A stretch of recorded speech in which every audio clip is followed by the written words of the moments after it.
बैठे रहो।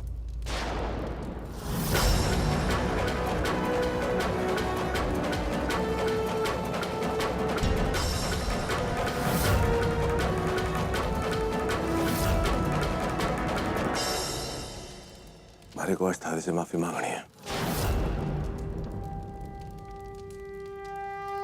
मेरे को पता है कि मैंने थारे साथ बहुत ज्यादा नाइंसाफी की है, लेकिन आज भगवान के सामने वचन देता हूँ थारे को, थारी जिंदगी में खुशियां लेकर आऊंगा।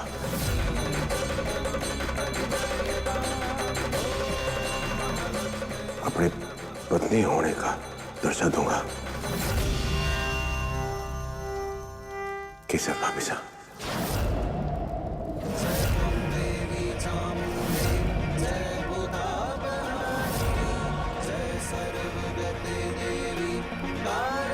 अधिराज केसर भाभीसा को पत्नी की जगह देने की बात कर रहे हैं और केसर भाभीसा यहाँ आ रही है और मैं कुछ भी नहीं कर पा रही।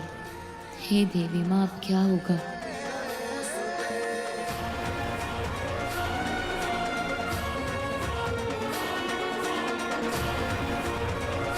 अब मेरी लाज आपके हवाले है देवी माँ।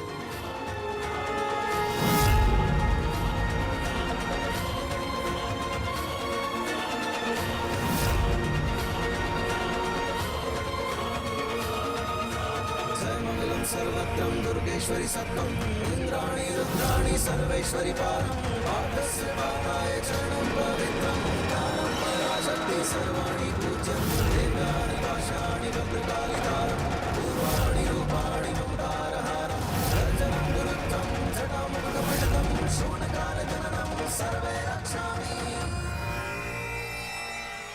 मुझे ऐसा क्यों लगा कि केसर भाभीसा यहाँ आ गई थी?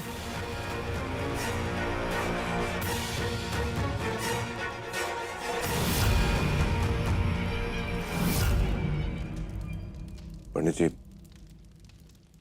मारी और मारी बिनड़ी के नाम की पूजा कीजिए।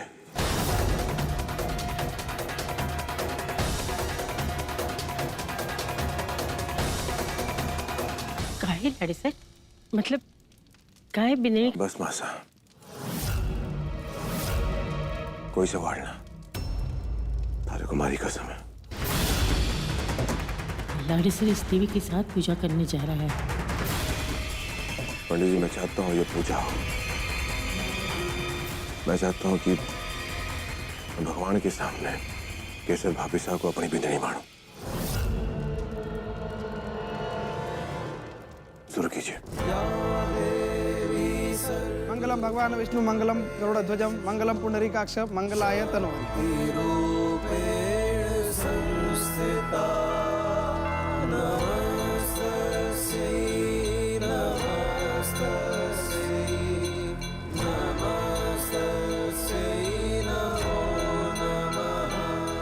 हे भगवान, लाड़ी सर वो देवी के साथ पति पत्नी की रस्में करने जा रहा है और हमारे बस में कुछ ना है।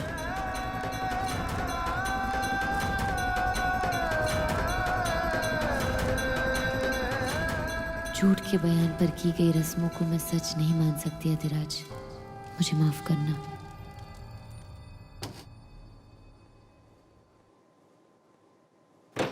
माफ करना केसर भाभी, अगर इस तरह आप अपनी बीमारी का फायदा उठाकर यहाँ से भागने की कोशिश करेंगी ना, तो आपके साथ वो भेड़िया आया वाली कहानी हो जाएगी। जब सचमुच भेड़िया आएगा ना, तो आपकी बात पर कोई विश्वास नहीं करेगा। मैंने जो कुछ भी किया वो अपने बच्चे के लिए किया। रानीसा का झूठ सबके सामने लाना है हमारे को। धोखा दिया है उन्होंने हमारे को। देवी ने धोखा दिया आपको? Like really? मतलब ये तो वही बात हो गई कि उल्टा चोर कोतवाल को डांटे। देवी और अधिराज एक दूसरे से प्यार करते हैं। उन दोनों के बीच गलतफहमी आपने पैदा की। अभी भी आपको लगता है कि जो कुछ भी आपने किया वो सही किया? हाँ, ठीक किया मैंने। ये नहीं जानते मेहमान साहब, जब एक बच्चा बिना बाप के सहारे से पलता है ना, तो कितना दुख झेलता है वो। और मैं देवर साहब से प्यार इसलिए करना चाहती थी कि हमारे इस बच्चे को उसका नाम मिल सके, पर देवरानीसा ने हमारे से ये हक छीन लिया। भाभी, आपके होने वाले बच्चे को अधिराज और देवी से भी तो माँ बाप का प्यार मिल सकता है ना, और मिलेगा भी। उसके लिए आपको चाल चलने की या उनका रिश्ता तोड़ने की जरूरत नहीं है। देवर्षा और देवरानिसा के प्यार में ही खोट थी, इसीलिए तो उनका ये रिश्ता टूटता गया। और शायद भगवान भी यही चाहते थे। और आज देवर्षा को देवरानिसा से इतनी नफरत ना होती, और देवरानिसा को अपना चेहरा घूंघट की आड़ में छुपाना ना होता।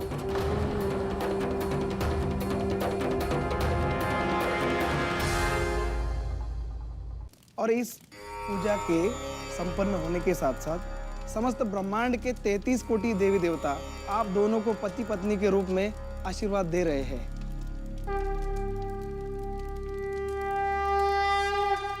धन्यवाद पंडित जी। शायद देवी माँ ने केसर भाभीसा को सद्बुद्धि दे दी और वो यहाँ नहीं आई।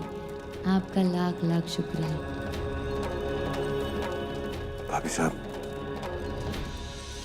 हमारे को थारे से बहुत जरूरी बात करनी है। तू चल हमारे साथ हमारे कमरे में। पर लाड़ी सर अभी बस आज कोई सवाल और जवाब ना। सर चल भाभी।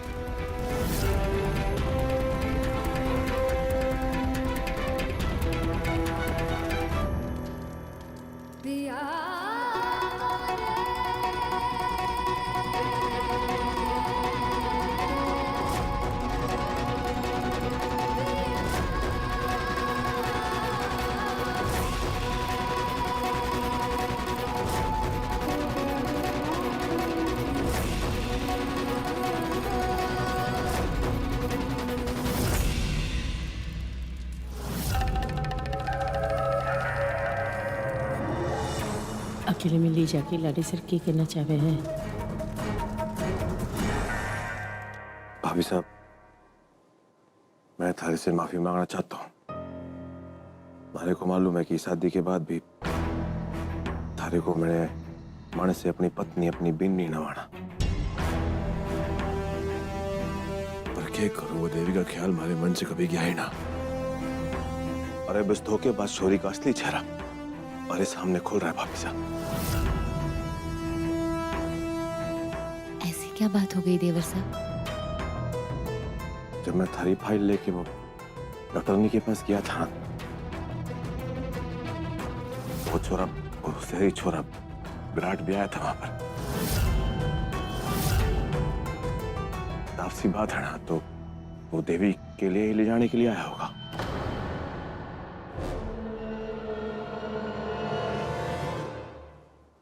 और जनानियों की डॉक्टरनी की तभी जरूरत पड़े है ना जब छोरी पेट से हो गए। अब हमारे साथ तो देवी के साथ ऐसा कोई संबंध रहा ही ना था, कोई हुआ ही नहीं था ऐसा कुछ, जिससे तो इससे यही साबित होता है कि उसके देवी के पेट में उसी छोरे का पाप भी पड़ रहा है।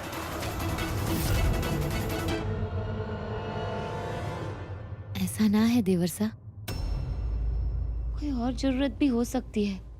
थारे को ऐसा क्यों लगे है कि विराट देवी के लिए ही आया होगा?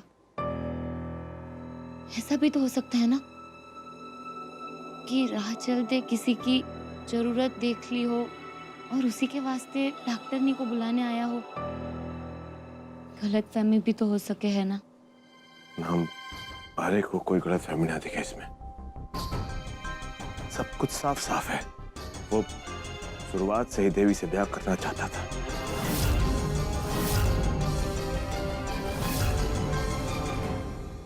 और उसने अपने वो घटिया इरादे उस खत में लिखे थे जो हमारे हाथ लग गया था।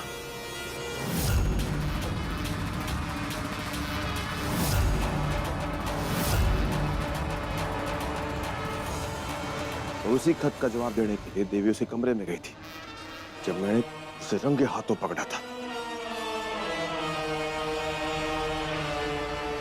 कौन सा खत? माजीसा वाली खत की बात देवरानिसा को पता चल गई तो देवरानिसा तो वो झूठ को सच साबित करने में जुट जाएगी। और फिर देवर सा तुम्हारे को ही हवेली की चौखट पे पैर भी ना रखने देंगे। और मारे होने वाले बच्चे का और मारे को क्या होगा हमारा? देवरानीसा का ये सच तुम्हारे को सबके सामने लाना ही होगा, जिससे उसके ऊपर कोई भी भरोसा ना करे। पर मैं क्या करूं? कुछ तो करना होगा हमारे को, कुछ तो बड़ा कदम उठाना ही होगा हमारे को। कैसे भी कर उनको यहाँ बुलाना ही होगा हमारे को, बुलाना होगा हमारे को उनको। अब तारे को समझा।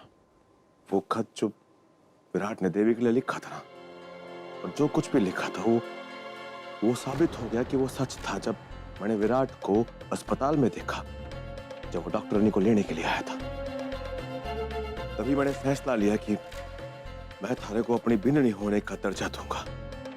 अब कोई शक ना है, सब कुछ साफ साफ है। आज के बाद मैं देवी से बात ना करूंगा, कभी फोन ना करूंगा, कभी उसका चेहरा ना देखूंगा। और अगर वो हमारे सामने भी आ गया ना, तो अपना मुंह मोड़ लूंगा, उसकी तरफ ना देखूंगा।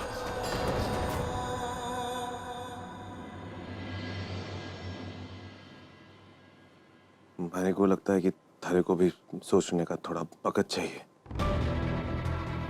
पर कोई ना, थारे थोड़ा आराम कर ले। पूरा वक्त थारे पास सोचने का। मैं चलता हूं।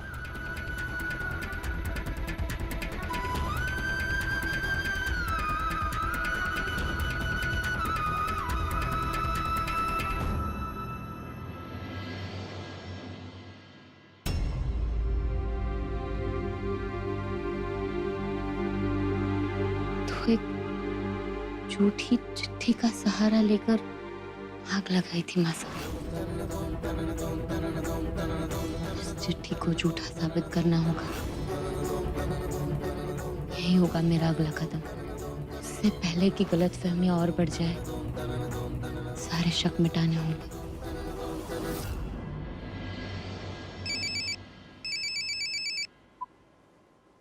हाँ बोल वीसी। देवी तो जब यहाँ आना होगा जल्दी, केसर भाभी ने।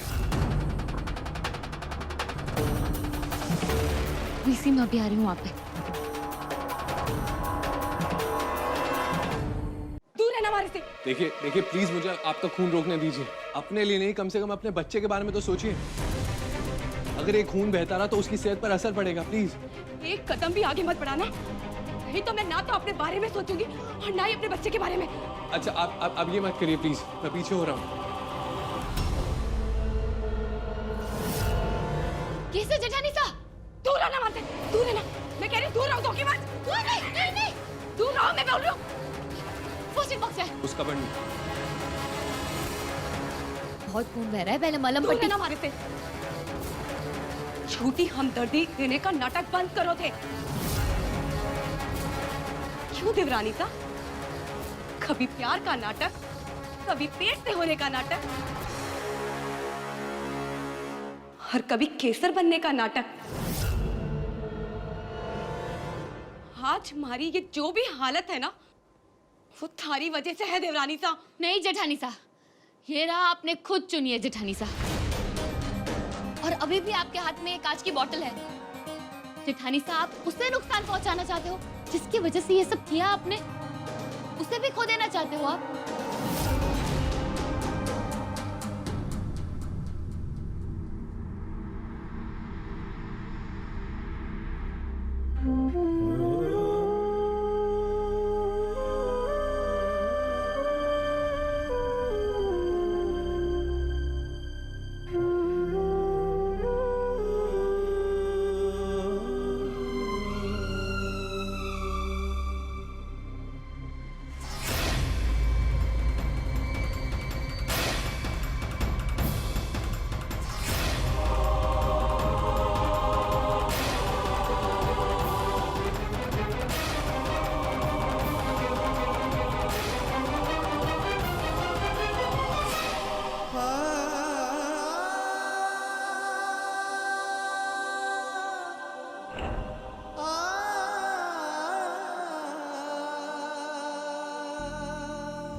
सच कहा आपने जेठानी सा, आज तक बहुत नाटक किए हैं मैंने,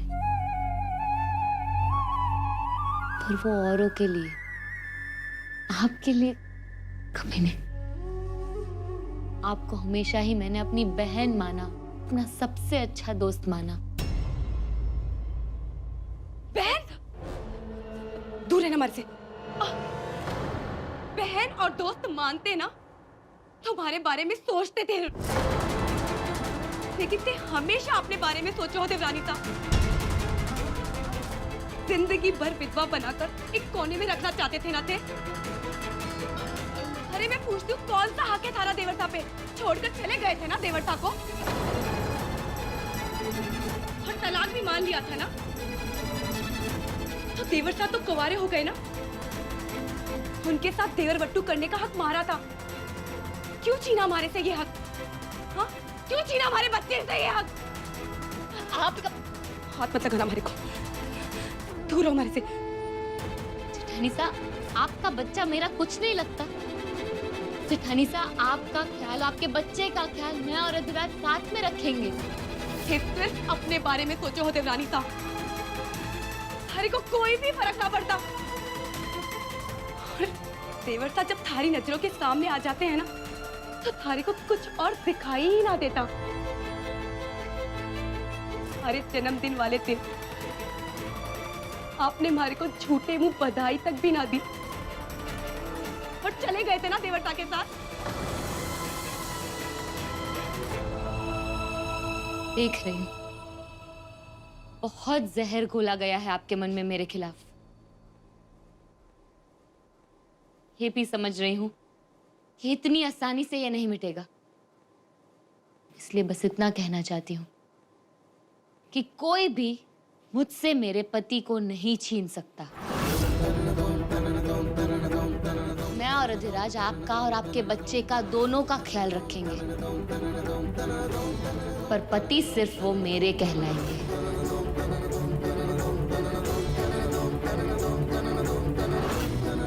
कुछ भी मांग लीजिए, पर मेरा सुहाग नहीं, मेरे माथे का सिंदूर नहीं दे सकती मैं आपको।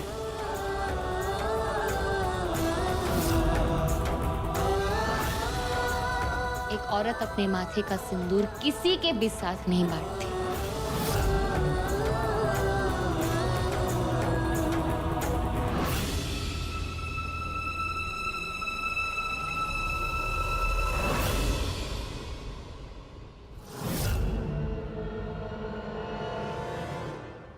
मैं रजावत खानदान को वारिस दे रही हूँ। तुम्हारा होने वाला बीन भी एक रजावत ही होगा देवरानी सा। ते 1000 नाटक कर लो, पर देवर सा पे हक अब हमारा है, क्योंकि पूरे समाज के सामने देवर सा ने अपनी भाभी सा के साथ देर बट्टू किया है, तो सारा खेल खत्म हो गया। अब मैं वो पुरानी वाली केसर ना रही, जो चुपचाप गाय की तरह सब कुछ सहन कर लेती थी। थारे से तो मैं देवरसा को छीन कर ही दम लूंगी, समझे नहीं?